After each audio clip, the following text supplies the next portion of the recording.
Addictions have been around for a very, very long time, and right now they are affecting men disproportionately, mainly because there isn't enough stimulation in the environment. But to tell you a little bit more about addictions, they are usually a compulsive behavior or a behavior that you cannot stop doing that has a dopaminergic effect, which is associated with the dopamine system within the brain. Now, the dopamine system is the exact same system that is responsible for all of your motivation. It is the thing that drives you to do an action. And it is exactly this system that is responsible for your motivation to find a wife, start a family, start a business, earn more money, work on yourself, stay up late and grow and develop and push through resistance. It is exactly the dopamine system that you are going to want to leverage. So if you are somebody who has this dopamine dependence, a situation where you are doing something repeatedly and it is giving you dopamine, that is dopamine that you could be using to achieve your dreams. That is dopamine that you could be using to become the person that you want to be. So there's going to be a whole series on addiction. This is the very first of these episodes, and I wanted to talk a little bit about the history of addiction. Many of you might not know, but drugs have been around for a very, very long time in many different forms, and these addiction causing chemicals, like for example alcohol, right? We know alcoholism is huge. What you might not know is there wasn't really any recorded instances of alcoholism until spirits and distillation was invented. Back when it was just beer and wine, nobody ever considered an addiction to it possible, right? It wasn't a thing that we even spoke about. But it wasn't until the distillation happened that you saw this compulsive addictive behavior, because it was so strong that it was affecting the dopamine system adequately, right? We also have opium, and if you guys know anything about opium, you know, people smoke a pipe back in the day made from the poppy plant, so very, very old, used to be called milk of the poppy, still is in Game of Thrones. Now this is also a depressant, it is an opioid, right? And so when people used to smoke it, they would just want to lay down and they would feel kind of ecstatic and feel nice. The more concentrated form of this is heroin, and we know there is this massive opioid crisis going on in North America right now, where a bunch of pharmaceutical companies prescribed pharmaceutical opioids to people to treat their pain. And when the course of pharmaceutical grade opioids finished, they ended up having to go and seek relief for their addiction from somewhere else. As you may know, alcohol and opioids and benzodiazepines are classes of drugs that if you stop taking them suddenly, you will likely die suddenly, right? So if you are somebody who's been taking a prescribed medication and now you're feeling these symptoms when you're close to death, and you end up getting hooked on heroin, or you end up getting hooked on fentanyl or whatever, right? And so there's this huge crisis, and it's not the first time we've had a crisis of opioids. We've also had the situation in China, for example, with the opium wars, and the British government, the crown, was selling opium en masse and was flooding China with it. And so the Chinese got together and they said, stop, we will not tolerate this anymore.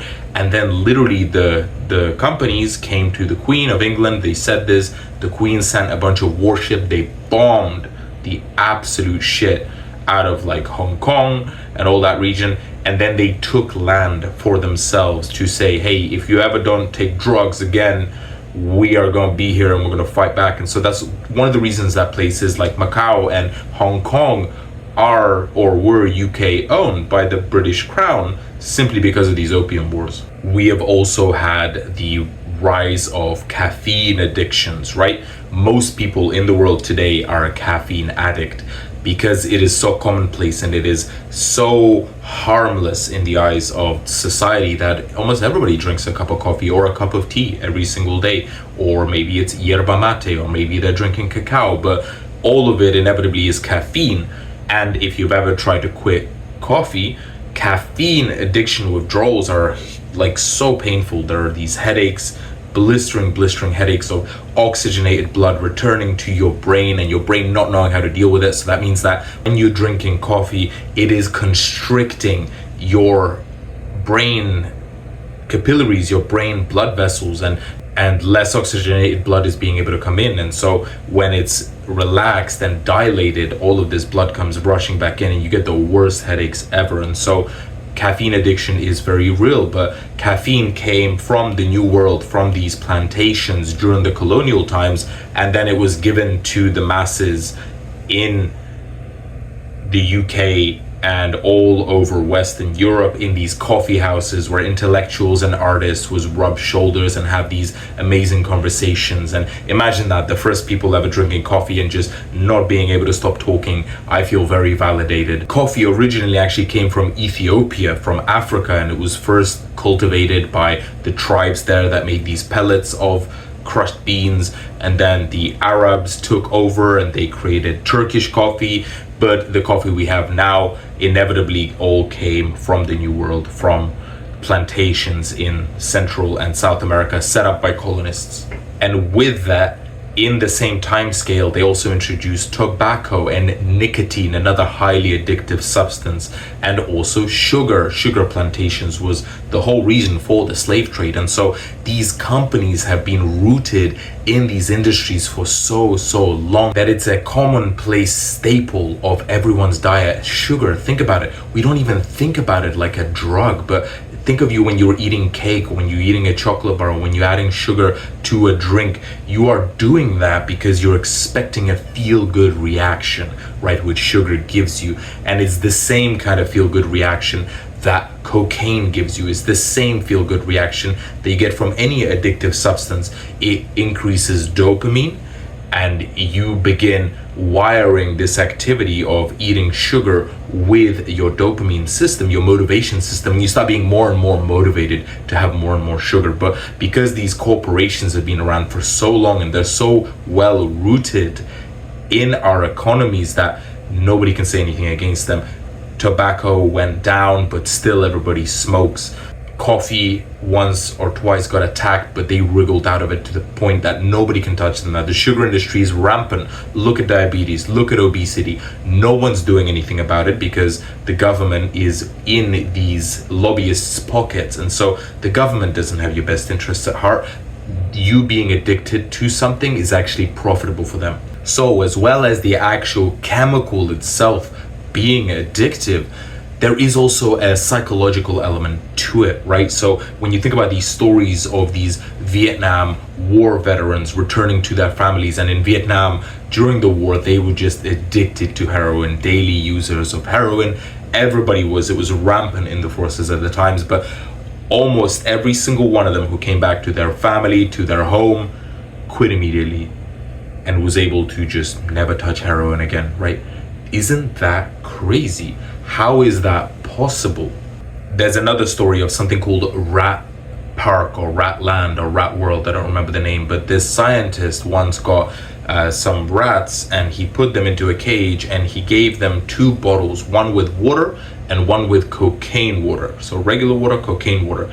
And every single time the rat would taste the cocaine water and it would drink it until it died. And he concluded that addiction is chemical. It is merely your brain causing a dependency and kind of weaseling its way into your dopamine system, and the chemical itself is addictive. Then one guy with a different theory, with an opposing viewpoint, said, hang on a second, the rats, they don't have anything to do in there. So how do you expect them to not do drugs? And so he created this rat park where the rats had toys, they had the premium food, they had water available at all times, and most of all, they had the company of other rats. And without a doubt, every single rat that tasted the cocaine water in that big park tasted it, never touched it again. And so there's a lot to addiction that has to do with an understimulation or an underfulfillment from your own environment. When you really think about it, all of these addictions are just meeting basic needs. Think about the internet addictions and how social media or pornography or video games and the digital world has spurred on addictions. Think about pornography. That is your basic need to reproduce and find a mate and have sex, and your sexual system, which is one of your oldest systems in the brain, that's been hijacked by something so much more stimulating, so much more novel, so much more dopamine, where your brain has started wiring its system to porn, thinking that that is sex, and it doesn't know the difference. And so now you're doing this instead of the other thing. think about the addiction to sugar. That's merely your need for calories and your need to have sustenance, and it's hijacked that system, and you think you're getting sustenance because it's so much more stimulating than just a carrot or whatever, right? And so it's being hijacked. The exact same thing can be said for video games, right? You have a need to improve yourself, you have a need to work and to grind and to better yourself every day. And if you're stuck in a video game, that's a more stimulating version of real life, where you could be doing other things like improving yourself and leveling up your own character, and you're not doing that because that system's been hijacked. Same thing with internet shopping, same thing with everything, right? It hijacks a certain system, so you're never able to just stop something outright. You have to replace it because there's a psychic space inside your brain. And so one of the best ways that I've found to quit addictions is to replace them with something else. If I am trying to quit caffeine, for example, maybe I'm going to replace it with a herbal tea. Maybe I'm going to replace it with a decaf coffee. Maybe I'm going to replace it with something else like chicory root, right?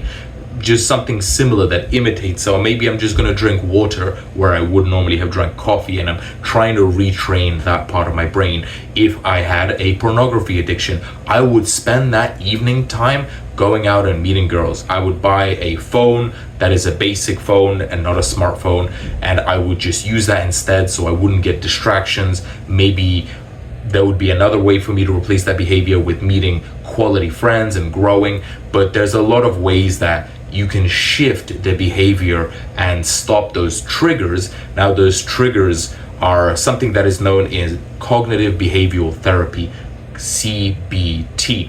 One of the most effective ways to get rid of addictions, where you notice the trigger, and there's a 4-step process where there is a trigger, and then it's how do you respond to the trigger, what is your emotional state at the time, and how do you retrain that? What is the other activity that you are including now instead of that addictive activity? You create a game plan, you create emergency plans, and then you act in it, usually with the help of a therapist, as they can have a great help for accountability as well as explaining the process and implementing it. Self-hypnosis or hypnosis with a hypnotist can also be extremely effective. Once again, you're doing the exact same thing. You're taking that faulty wiring inside your brain, you're untangling it, and you're rewiring it in a different way. So during hypnosis, it goes straight into the subconscious brain, and you challenge those thoughts, you put in new programming, and it's super powerful. I have personally quit many addictions using hypnosis and self-hypnosis. It is absolutely wonderful. And so really you need to think about this, because if you want to become the greatest man that you could possibly be on this planet, in this life, you are going to have to learn to leverage your dopamine system to give you drive to do more, to be more, to hustle, to grow an empire. And if you are using your dopamine for other things, you're using your time, your motivation for other things, you will never be able to achieve greatness in that same sense unless you're able to control your urges and your compulsive behavior. And you have to understand that everyone is against you, right? So all of these pornographic sites or these video game producers or even the people running your phone, they want you to be addicted. They want you using the product. That is why when they were creating the little icons on your smartphone, they actually hired people from Las Vegas, some of the biggest names in designing slot machines, to make it super addictive. And so even the very use of the smartphone is a compulsive behavior in and of itself. Reels with the endless reels, that's another super addictive quality. And everyone is against you, and you have to fight for your presence, for your consciousness.